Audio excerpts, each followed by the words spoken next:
résultats de ce travail soient des actions et des jalons pour une mobilité durable au Maroc qui sera à l'ordre du jour dans la COP22 en novembre à Marrakech.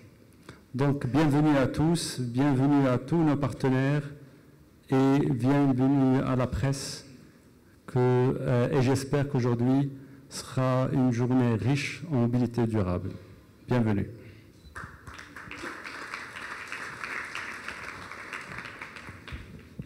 Monsieur Abdelwahed Fikrat, membre du comité scientifique à la COP22.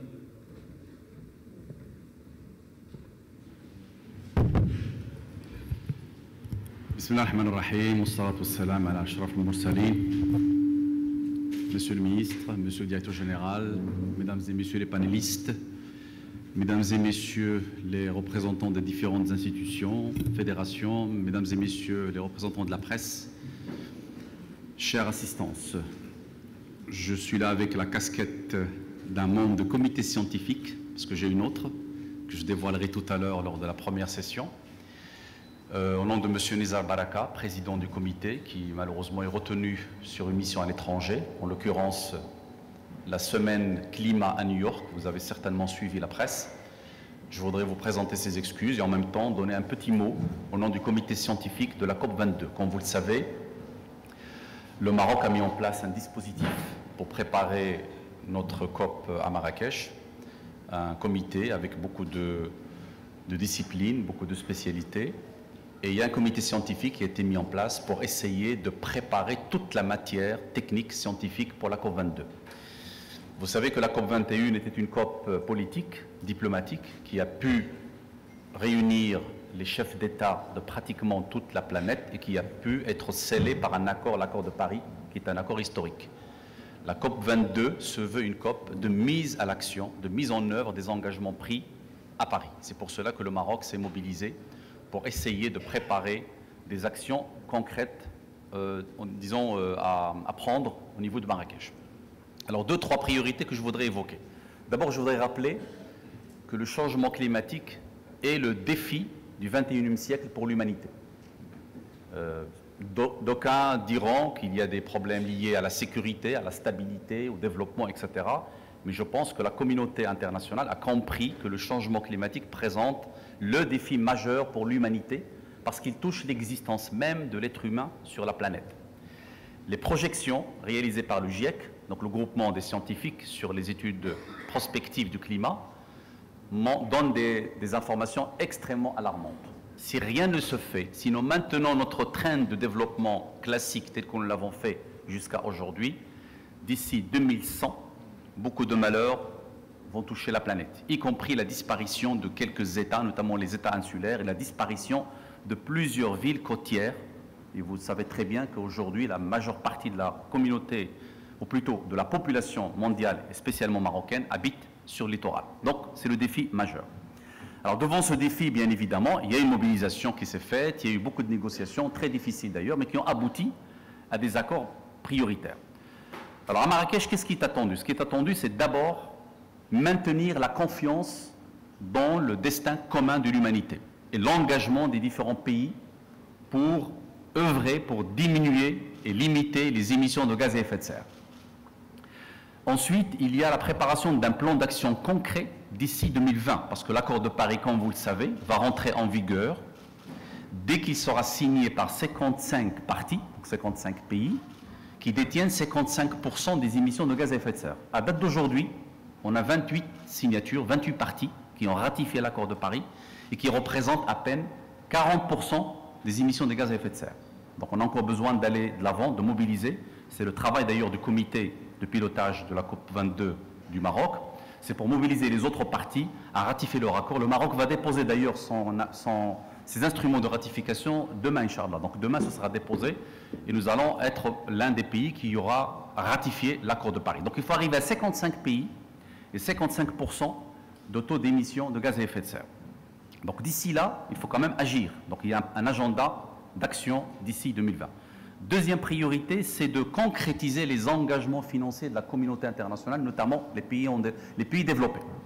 Vous savez qu'il y a eu des promesses de 100 milliards de dollars à partir de 2020 qui seront déposés dans le Fonds vert climat Mais il va falloir mettre les instruments concrets pour que cet argent arrive à destination, notamment pour les pays en voie de développement, pour les aider, bien évidemment, à changer leur trajectoire de développement vers des trajectoires à bas carbone, mais aussi pour faire tout le travail d'adaptation. Et c'est là où il y a les enjeux, notamment pour des pays comme le Maroc et des pays, notamment de l'Afrique. Donc, troisième priorité, c'est le renforcement de capacités.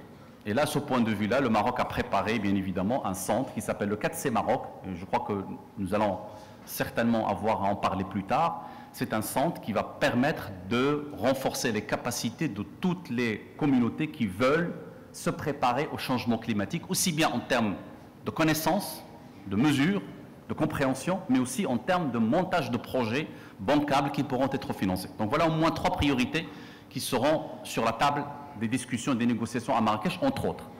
Deuxième aspect que je voudrais évoquer, c'est que les COP, ce n'est plus uniquement des négociations, ce n'est pas uniquement des rencontres de délégués officiels de pays. C'est aussi ce qu'on appelle l'agenda de l'action.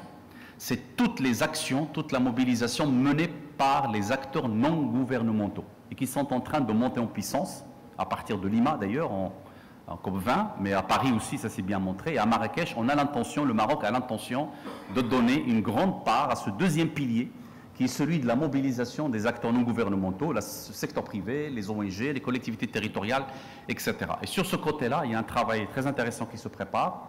Et Mme Haïti, en tant que championne climat, avec sa collègue française, Laurence Tubiana, sont en train de préparer un agenda précis pour qu'on puisse donner un sens à toutes les initiatives qui sont prises par ces acteurs non gouvernementaux.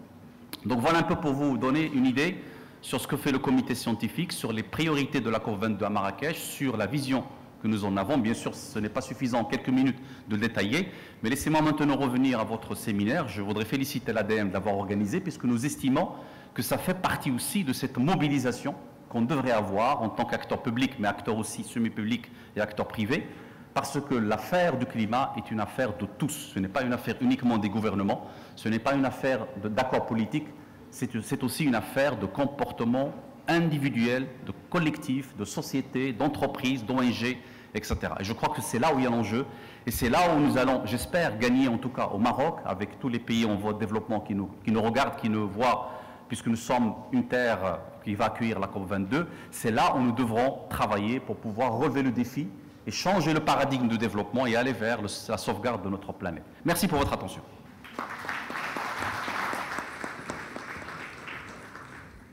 Monsieur Eric Venden Manega, ministre des Infrastructures du Burkina Faso.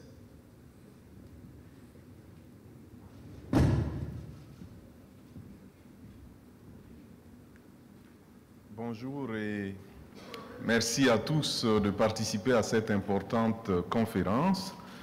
Je voudrais d'abord remercier les autorités marocaines pour l'honneur qui m'a été fait d'être invité à ce colloque international. Je voudrais en particulier remercier la Société des autoroutes du Maroc qui m'a transmis cette invitation. Et je voudrais dire que le thème de cette conférence est un thème particulièrement important pour les pays comme le Burkina Faso, qui sont soumis au choc lié au changement climatique. Et dans un secteur comme celui des infrastructures dont j'ai la charge dans mon pays, nous vivons depuis quelques années, après 20 ans de sécheresse alternée chaque année, nous vivons une pluviométrie particulièrement abondante qui met à rude épreuve les infrastructures de transport. Je citerai l'exemple de 2009 où le Burkina Faso a connu le 1er septembre une pluviométrie particulièrement dévastatrice pour les infrastructures routières notamment. Et cette année 2016, pour ceux qui suivent l'actualité en Afrique de l'Ouest, cette année 2016 a été marquée également par des pluies diluviennes au Burkina Faso, qui se poursuivent d'ailleurs, parce que rien que la semaine dernière, j'ai été interpellé en tant que ministre des Infrastructures sur un certain nombre de routes coupées au niveau du réseau routier national. C'est dire donc que nous avons tout intérêt à participer à la COP 22 et c'est l'occasion pour moi de féliciter le Royaume du Maroc qui accueille cet important événement qui connaîtra la participation du président Roch-Marc Christian Kaboré du Burkina Faso à la tête d'une forte délégation burkinabé. Donc, je suis heureux encore une fois d'être ici et je voudrais remercier encore ceux qui m'ont invité. Je voudrais saluer tous les participants à ce colloque et souhaiter que les résultats des travaux puissent être bénéfiques aussi bien pour le Maroc que pour le Burkina Faso et que ces colloques internationaux soient une étape majeure dans la marche vers COP22 qui s'annonce comme une grande réussite au Maroc. Je vous remercie.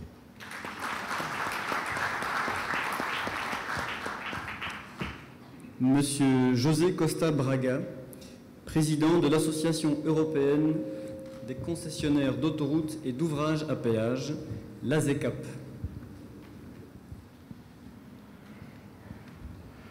Bonjour, Monsieur le Ministre, Mesdames, Messieurs.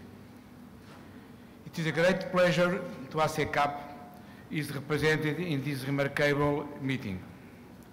Mobility is a concept of modernity. Road concessions and the agents for road should be now more than infrastructures managed. They must be active agents on mobility. They should take a step forward and reflect on sustainable mobility as a broader concept which aims to provide better and more diverse service to the community with the most rational use of available resources. And if in Paris, COP21, all we agreed to protect the planet, we will have to contribute everywhere to such worthy objectives, placing greater efficiency and introducing the best practice in systems that we manage. Allow me to highlight the significant step that this initiative represents for all us. You can count on us. You can count with everyone in ASECAP. ASECAP is focused in these new objectives. Je vous remercie de votre attention. Merci beaucoup.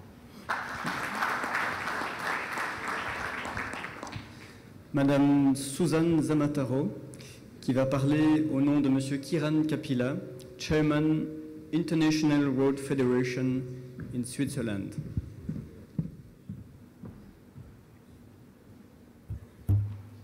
Bonjour tout le monde, je vais prononcer le discours en anglais.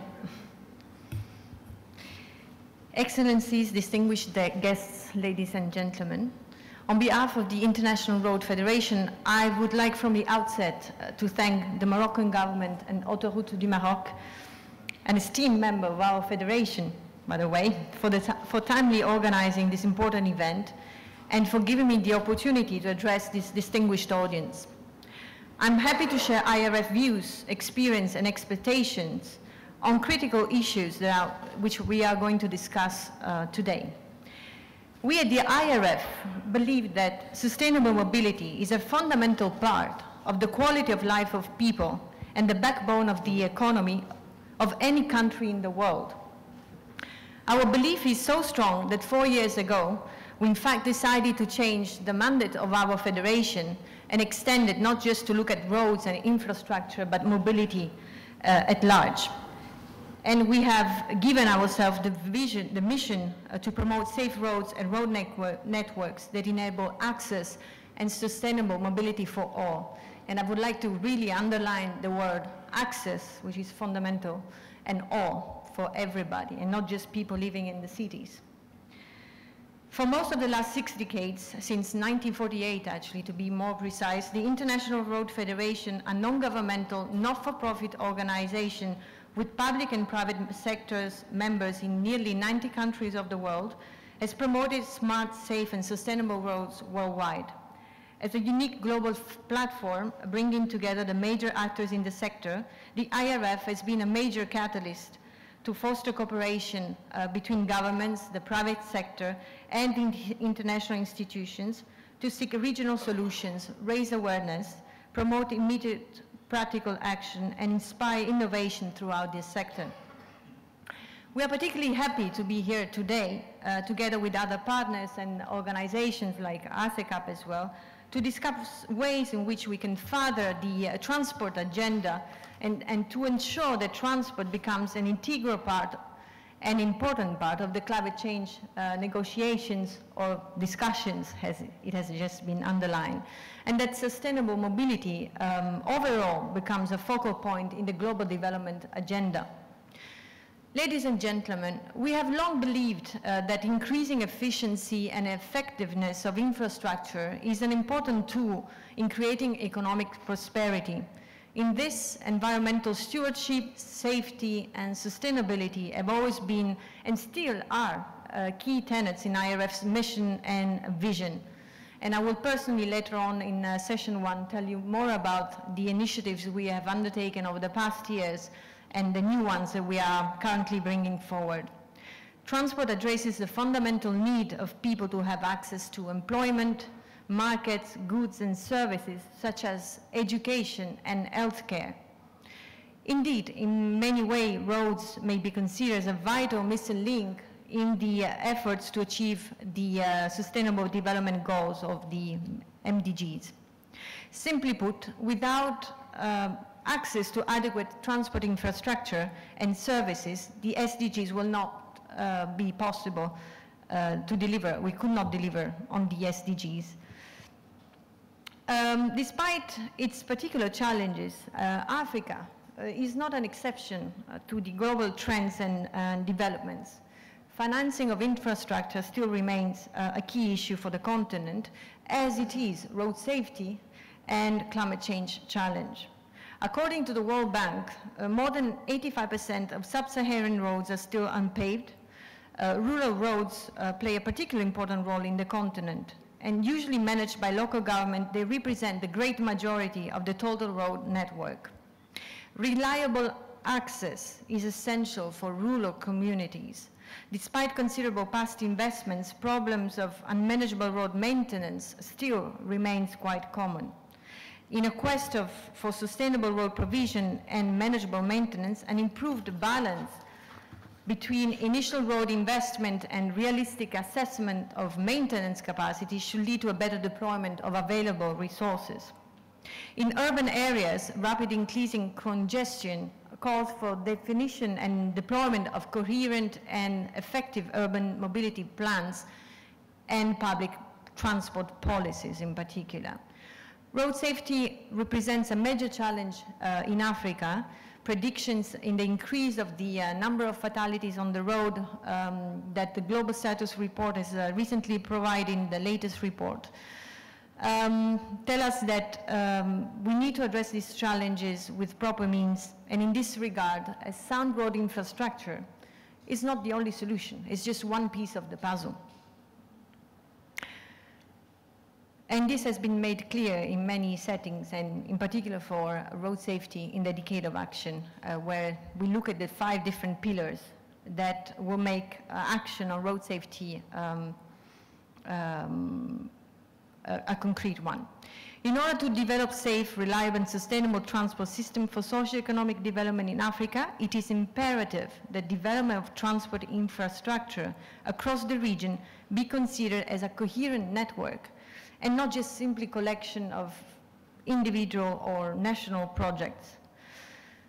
Ladies and gentlemen, at the risk of sounding maybe a little bit obvious, if on one side it is certainly the responsibility of each country to draw up their own programs on the basis of the specificities of each country, on the other hand, we feel there is a great still need for regional discussion and coordination. And I believe this is one of the reasons of this meeting today, to foster relations, to exchange experiences, learn from each other, and identify common solutions. There's an African proverb which says, you cannot cross the ocean by swimming, which means that when you face difficult challenges, you have to be able to rely on other people. You just can't do everything alone. We do have a great deal of challenges in front of us, and we need to address them quickly, especially taking into consideration the projections that are given to us in terms of road safety and climate change. Meeting these challenges requires a shift in the mindset of all the stakeholders, including the policymakers, the creation of more awareness, better training at all levels, and greater involvement of the local communities as well. Ladies and gentlemen, I believe that for how much overwhelming these challenges actually can be, we can handle them. There is no tailor-made solution to solve all the problems, but there are a number of practical and affordable measures to address these challenges. Some of these measures will be discussed at the 18th IRF World Road meeting.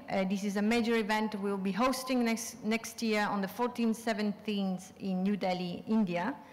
And it's an event which is organized since 60 years now, because IRF is an old lady. And it is organized every 4 years. The theme we're chosen for the World Meeting is Safe Roads and Smart Mobility, the engines of economic growth. As I have mentioned at the beginning of my intervention, road transport and mobility at large are the lifeline of a modern economy and contribute significantly to the economic growth and to the overall life and well-being of people. Unique to this 18th edition of the World Meeting will be, for the first time ever in India, the government of India will host a global summit of ministers of transport on the 13th of November 2017. And the ministerial summit is expected to evolve a global vision and suggest strategies for a global road safety action plan. Ladies and gentlemen, within our federation, we face challenges with enthusiasm, firm commitment, and energy. And I'm confident that all of you in this room today share this same spirit, and I hope that this is the spirit that will guide us today during the discussion. I would like to extend to all of you on behalf of our chairman, who unfortunately could not make it today for health reasons, an invitation to join us in India in November 2017. We have a short video about the World Meeting, but I don't know if the timing is right, otherwise we can postpone it to later on during the day. I suggest we do so. Thank you very much.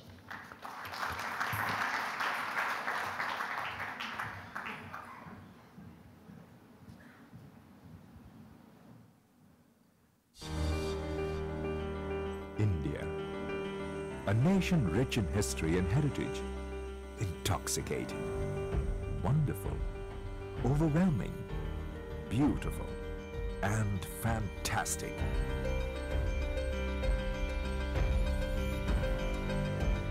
Namaste. Welcome to India, the host of the World Road Meeting 2017. I cordially invite you to the 18th World Road Meeting, which is scheduled to be held in Delhi from 14th to 17th November 2017. This mega event will dwell on safe roads and smart mobility as engines for economic growth. To my mind, this is the most important aspect, and once addressed appropriately, it will help tremendously in the growth of the nation. It is true for all nations in the world. International Road Federation, IRF, with its members from over 90 countries, national and international public and private sector institutions, is the largest institution representing road infrastructure, transport and mobility sectors.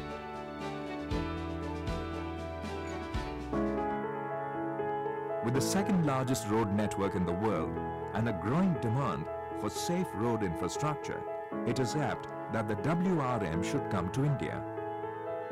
Around 4,000 delegates from all over the world and from a plethora of diverse sectors will be here to participate and contribute in this quadriennial event. The event includes a conference and an exhibition that will span 4 days, and will feature global stalwarts of the industry sharing their views and experiences on themes related to road infrastructure and innovative technologies.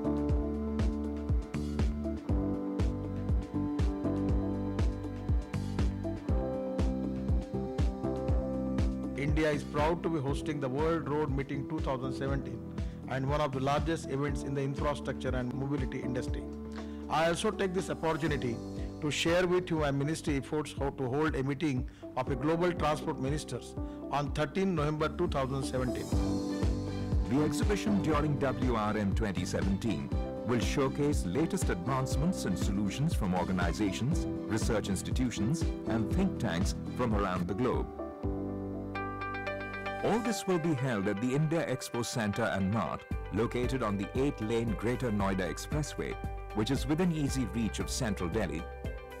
With 28,000 square meters of meeting and exhibition space equipped with state-of-the-art technology, the India Expo Center is one of the best venues in the world for international meets.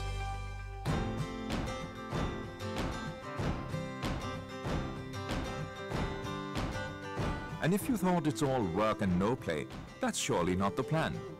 Behind the entire conference lies India's exquisite culture, and a lot has been planned for you, from magnificent performances to exquisite journeys. New Delhi, the capital, and the host of the event will definitely catch your interest. From famous historical monuments that symbolize India to the world-famous Indian curries, the city has it all. The age-old bazaars and the new-age shopping malls weave a curious mix for the traveler. That's not all. The world-famous Taj Mahal is just 2 hours away from the venue. Adding to it is historic forts from Jaipur, Rajasthan. Indigo, the leading conference organizers for WRM 2017, will ensure that from the moment you arrive in New Delhi, India, to the time you leave, your experience at WRM 2017 will be smooth and hassle-free.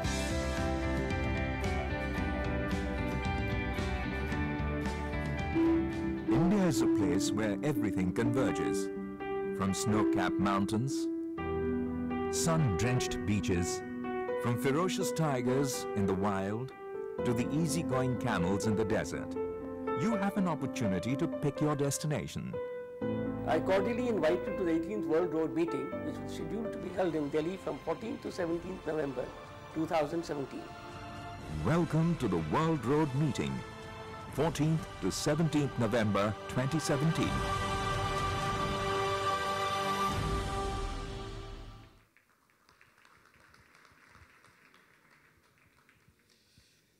Je vais maintenant introduire M. Michael Gaillot, représentant de la GIZ, coopération allemande au Maroc, et coordonnateur du secteur environnement et climat.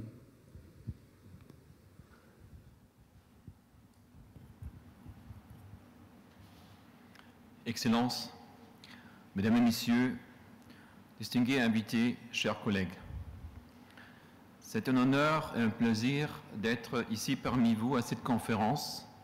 Et j'aimerais tout d'abord féliciter les autorités du Maroc d'avoir organisé cette conférence internationale sur la mobilité durable. Ayant comme objectif de mettre en relief les enjeux du secteur des transports dans les débats internationaux sur le changement climatique, cette conférence a été labellisée pour la 22e conférence des parties de la Convention cadre des Nations Unies sur le changement climatique, tout court la COP 22, qui aura lieu dans quelques semaines à Marrakech. La conférence d'aujourd'hui représente un forum international sur la mobilisation et l'engagement des acteurs politiques, institutionnels, techniques et scientifiques pour que la mobilité durable ait un espace important lors de la COP 22. Quels sont les liens entre la mobilité durable et les enjeux de la COP 22 sur le changement climatique et notamment de l'accord de Paris? M. Fikret, le secrétaire général du ministère délégué chargé de l'environnement, a déjà mis en exergue un peu cette importance. Comme vous le savez, la COP 21 à Paris a abouti pour la première fois à un accord universel et contraignants permettant de lutter efficacement contre le dérèglement climatique et d'impulser et d'accélérer la transition vers les sociétés et les économies résilientes et sobres en carbone. À cet effet, l'accord qui entrera en vigueur en 2020 devrait à la fois traiter de l'atténuation, donc la baisse des émissions de gaz à effet de serre, et de l'adaptation des sociétés aux dérèglements climatiques existants et à venir. Il s'agira de trouver un équilibre entre les besoins et les capacités de chaque pays. Par cela, chaque pays s'est engagé et rendu public une contribution qui présente les décisions prises à l'échelle nationale. On parle des NDC. Cette abréviation anglaise qui dit les Nationally Determined Contributions, donc les contributions déterminées au niveau national. En juin 2015, le Maroc était parmi les premiers pays à présenter ces indices, donc les contributions prévues déterminées au niveau national, qualifiées d'ambitieuses et de transparentes par la communauté internationale. Le processus d'élaboration des indices Maroc a été bien orchestré en combinant l'analyse technique en profondeur avec un processus politique complet.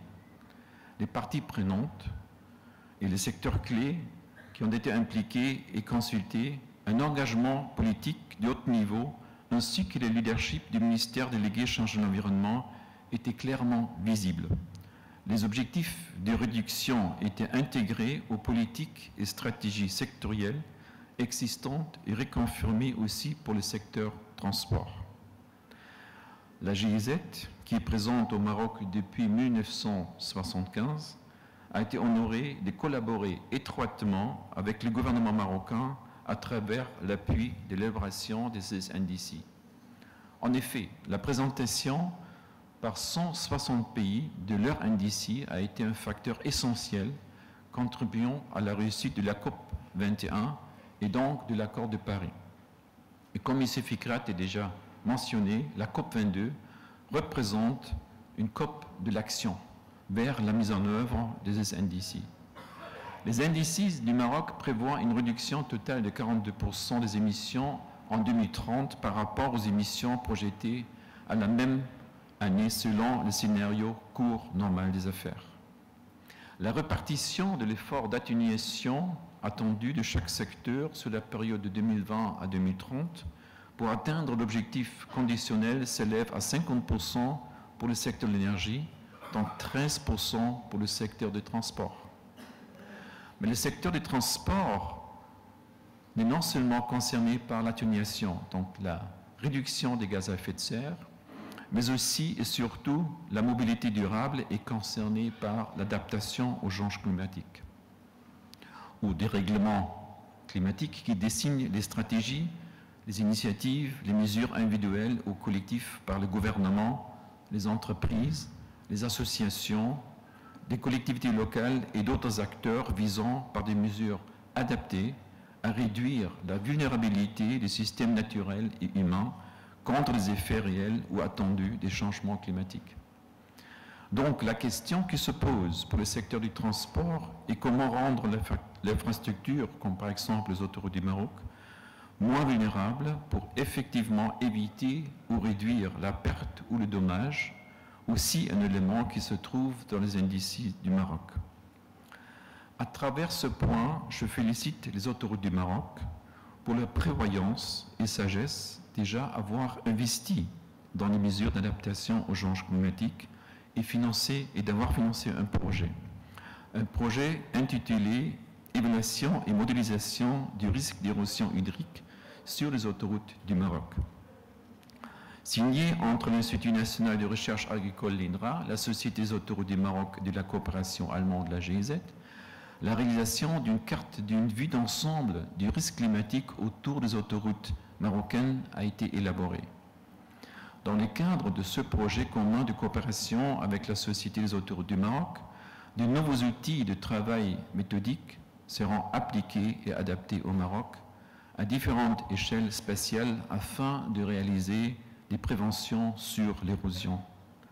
Le but a été de réaliser une estimation des risques et des dangers pour les travaux de construction d'autoroutes, tout en identifiant les tronçons des autoroutes les plus vulnérables. Ces dangers résultent d'événements de fortes précipitations qui sont à l'origine de notre risque d'érosion, provoquant une menace potentielle pour les infrastructures. Dans ce contexte d'amplification des changements climatiques au Maroc, une augmentation importante des longues périodes des canicules et des sécheresses, mais en même temps des événements de fortes précipitations sont attendus au Maroc. La conséquence directe est l'augmentation du risque d'érosion, plus étendue dans certaines zones du pays. Quelques horizons de sols cultivables sont charriés, mais les dégâts sont plus importants au niveau des infrastructures comme les chantiers de construction des routes, ainsi qu'au niveau des secteurs d'habitation, ces événements étant couplés avec des graves inondations. C'est pourquoi ce projet a été développé et réalisé en coopération avec le programme GIZ, Programme d'adaptation au changement climatique, ACCN, un projet de partenariat avec le ministère délégué chargé de l'environnement et dans le cadre de traités de coopération avec l'ADM. Dans une deuxième phase, les trois partenaires, l'ADM, INRA, GIZ, ont mis en commun les efforts pour la mise en œuvre du programme de multiplication des semences sauvages à une grande échelle. Ils sont intervenus en outre à travers une plateforme intégrée pour promouvoir toute technologie destinée à lutter efficacement contre l'érosion dans le contexte actuel des changements climatiques par le projet qui a le nom arabe Al-Ard, donc en français la terre. Le projet a multiplié à grande échelle les semences des espèces sauvages promoteuses par l'implication participative des agriculteurs, notamment ceux riverains du réseau autoroutier, au plus d'un tronçon de 100 km. Les effets sont remarquables. La protection des sols et des ouvrages d'hiver en utilisant des méthodes naturelles et végétales résilientes pour s'adapter au changement climatique.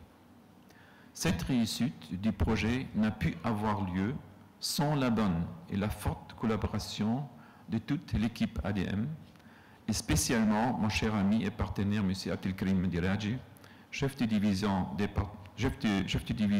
développement technologique et relations avec la profession et directeur de l'Académie des autoroutes du Maroc, ainsi que M. Chouki Faïs, directeur de recherche de l'INRA. Chers messieurs, je suis très heureux et fier de cette fructueuse collaboration tant enrichie d'idées novatrices et d'esprit prévoyant envers un développement durable. Cette réussite de projet a été couronnée par le prix Hassan II de l'environnement cette année. Mesdames, Messieurs, la coopération du monde tient à soutenir le Royaume du Maroc et ses instances spécialisées à achever dans le contexte et mise en œuvre de la stratégie de lutte contre les changements climatiques. En tant que responsable du secteur environnement, climat et biodiversité de la GIZ au Maroc, j'ai un grand plaisir de vivre et de suivre cette coopération avec des années, avec vous, nos partenaires et notre partenaire politique, notamment le ministère délégué chargé de l'environnement, et percevoir et voir de mes propres yeux un développement environnemental positif et pertinent au Maroc. Dans la perspective de l'objectif de notre coopération et celui de cette conférence, je nous souhaite tous des discussions enrichissantes et beaucoup de succès en termes de mesures d'apprentissage et d'innovation, ainsi que de résultats fiables pour un bon positionnement en vue de la COP22. Je vous remercie pour votre attention.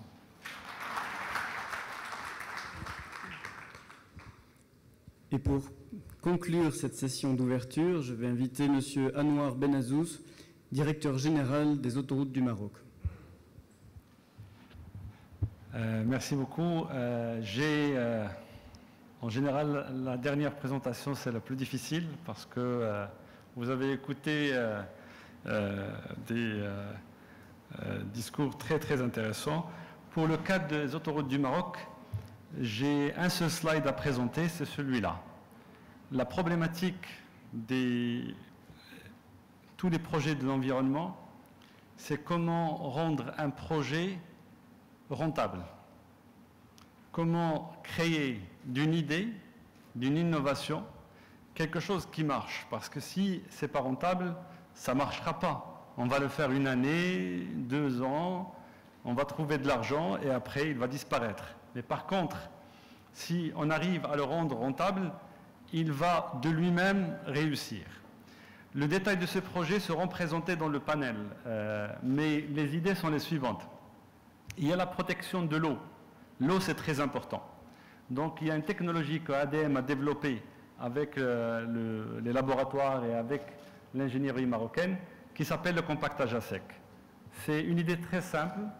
Pour compacter 1 mètre cube d'eau, 1 mètre cube de terre, on a besoin de 150 litres.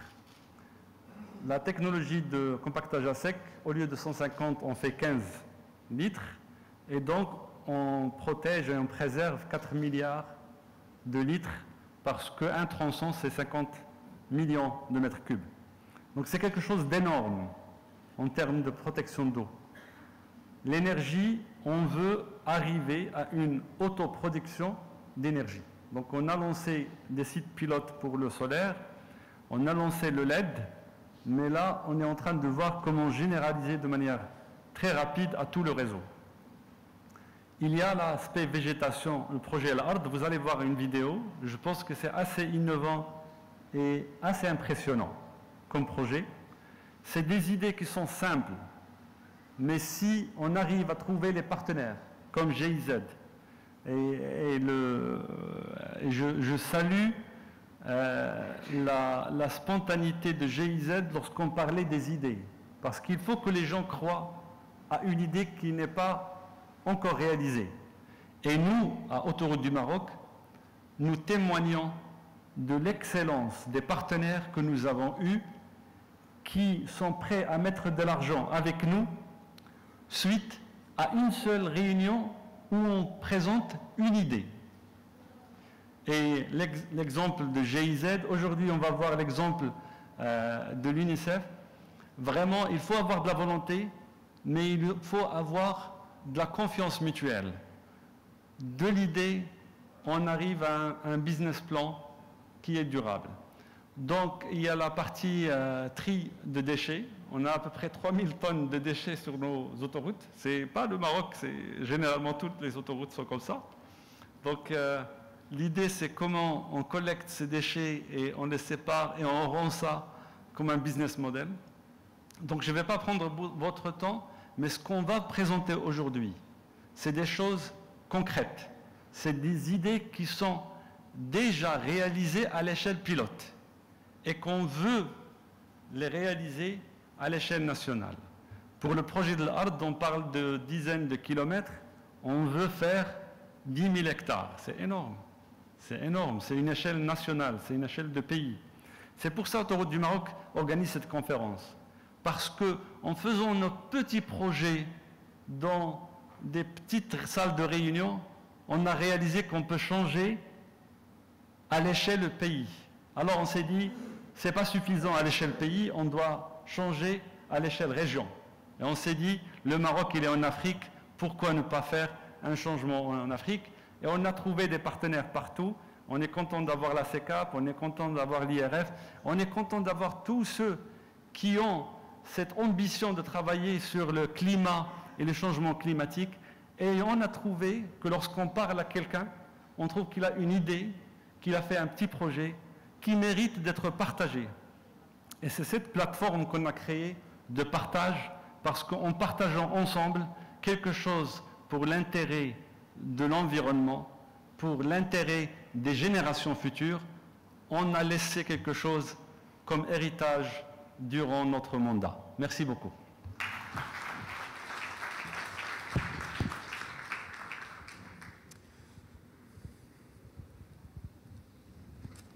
Mesdames et messieurs, permettez-moi de revenir brièvement sur les objectifs et le programme de cette conférence.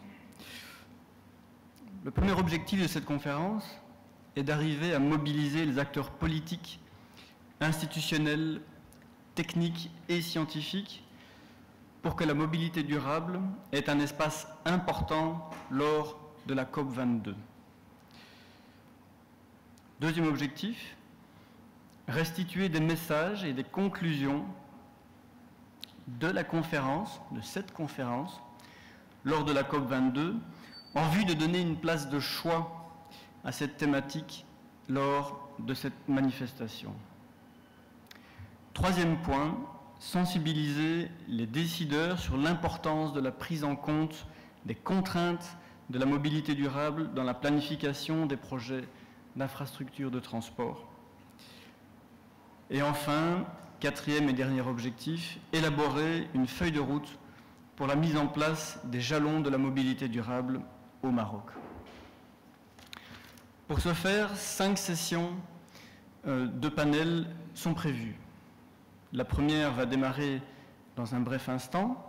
Il s'agit de la session sur l'impact des changements climatiques sur l'infrastructure routière. Nous allons y aborder notamment les déterminants du changement climatique, leurs effets, leurs impacts, les risques que ces changements climatiques engendrent sur le réseau routier, les efforts d'adaptation à mettre en place, les défis de mise en œuvre, les coûts et bien sûr les stratégies pour répondre à ces changements climatiques de manière locale, sachant que les changements climatiques ont des effets variés en fonction des situations. Deuxième session qui aura lieu juste après la pause.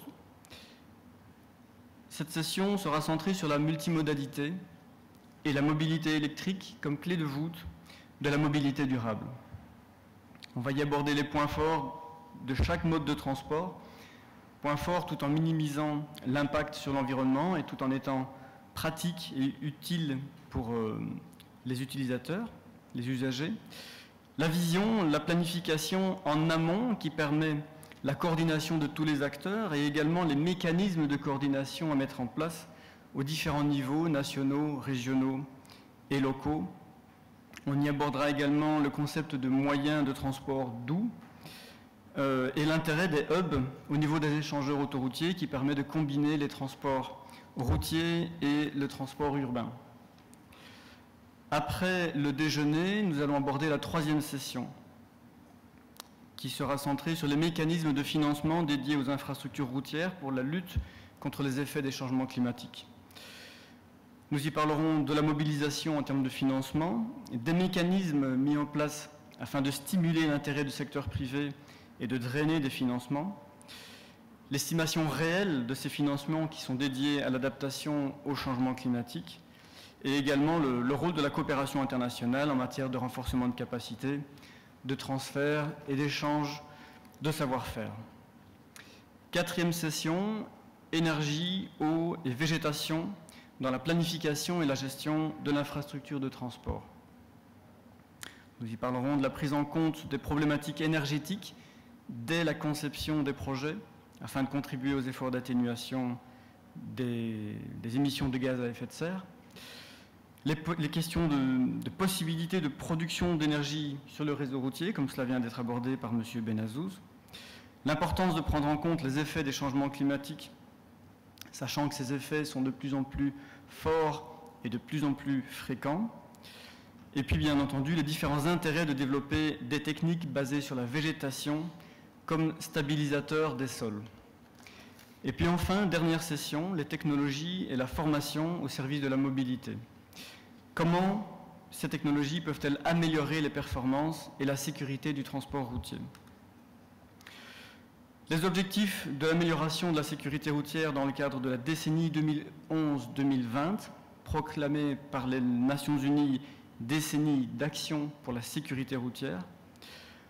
Nous y aborderons également les apports de la technologie, des technologies de l'information pour tendre vers des réseaux routiers plus durables et bien entendu les questions de protection de la vie privée des utilisateurs des réseaux routiers. Mesdames et messieurs, avant d'entamer le vif du sujet et de démarrer la première session, nous allons d'abord procéder à la signature d'une convention entre l'UNICEF et les autoroutes du Maroc. Je vais demander aux deux représentants, M. Benazouz et Madame la représentante de l'UNICEF, de bien vouloir prendre place. C'est une convention qui scelle un partenariat pour la promotion des droits de l'enfant. Les actions seront menées aussi bien à court terme qu'à moyen terme. L'objectif est d'initier plusieurs actions de communication afin d'associer les usagers des autoroutes du Maroc aux efforts de promotion des droits de l'enfant. À court terme, il s'agit de mener une large opération de communication afin de sensibiliser les différents clients des autoroutes et leur entourage à l'importance de réduire l'impact du changement climatique sur les enfants. L'action conjointe de l'UNICEF et de l'ADM contribuera à une plus forte prise de conscience. Cette opération, à l'occasion de la COP22, servira de modèle pour une coopération à moyen terme durant la période 2016-2021.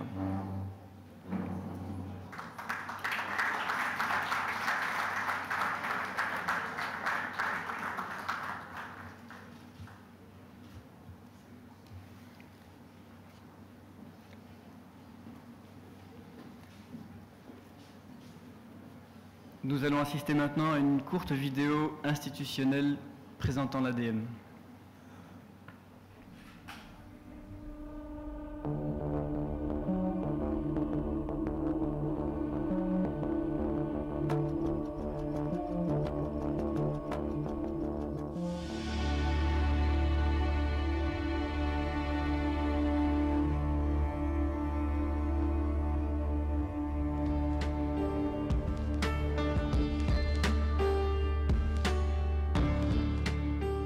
يعيش المغرب حركية تطور متسارعة تشمل كل القطاعات والمجالات، مع الحرص على الانفتاح على المحيط الإقليمي والدولي.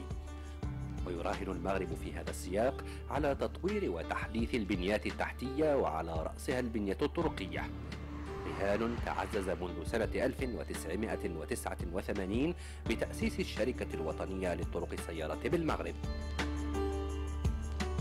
أوكلت الدولة للشركة الوطنية للطرق السيارة بالمغرب بناء وصيانة واستغلال شبكة الطرق السيارة. كان محور الرباط الدار البيضاء أول محور يتم بناؤه سنة 1986، ومع بداية التسعينيات تم إطلاق البرنامج الوطني للطرق السيارة وتم إقرار نظام الأداء. ومنذ ذلك الحين تم بناء عدة محاور، منها محور الرباط القنيطرة سنة 1995، يتبعه بعد ذلك محور القنيطرة العرائش، ثم فاس مكناس، فمحور مكناس الخميسات، ثم محور الدار البيضاء سطات في اتجاه الجنوب. وهكذا انضمت إلى شبكة الطرق السيارة مدن كبرى مثل مراكش وطنجة وتطوان ووجدة وأكادير، إضافة إلى عشرات المدن الصغيرة، ليبلغ طول الشبكة 1800 كيلومترا سنة 2016.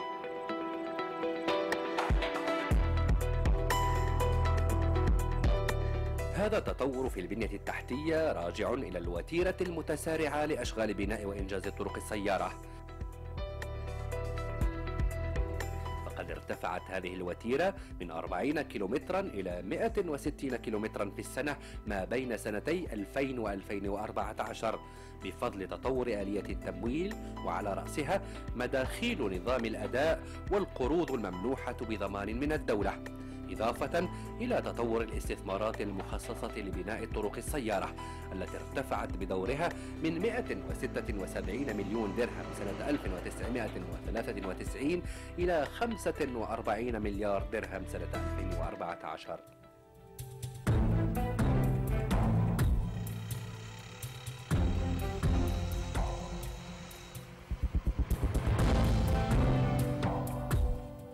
ساهمت الطرق السيارة في إنعاش الاقتصاد الوطني من خلال توفير 130 ألف منصب شغل، وربط الشبكة ب80% من المنشآت الصناعية و5 موانئ رئيسية و7 مطارات دولية و76% من المنشآت السياحية المصنفة، بحيث أصبح معدل الربح 30 دقيقة في كل 100 كيلومتر.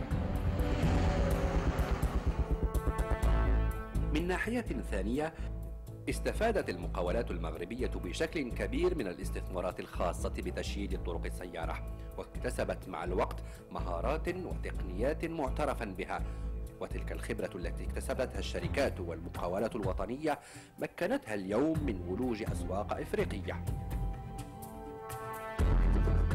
أما على مستوى الرفع من السلامة الطرقية، أبانت الإحصائيات أن الطرق السيارة بفضل معايير بنائها ومعدات التشوير وتعدد الخدمات لتوفير الراحة للسائقين تزيد بشكل مباشر وملحوظ من نسبة الأمان على الطريق، وتعتبر الطرق السيارة أكثر سلامة ب3 مرات من شبكات الطرق العادية.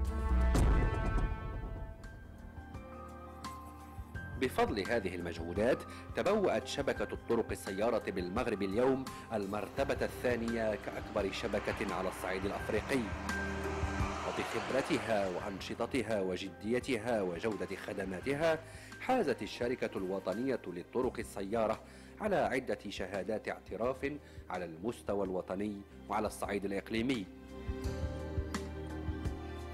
25 سنة من الإنجاز والالتزام.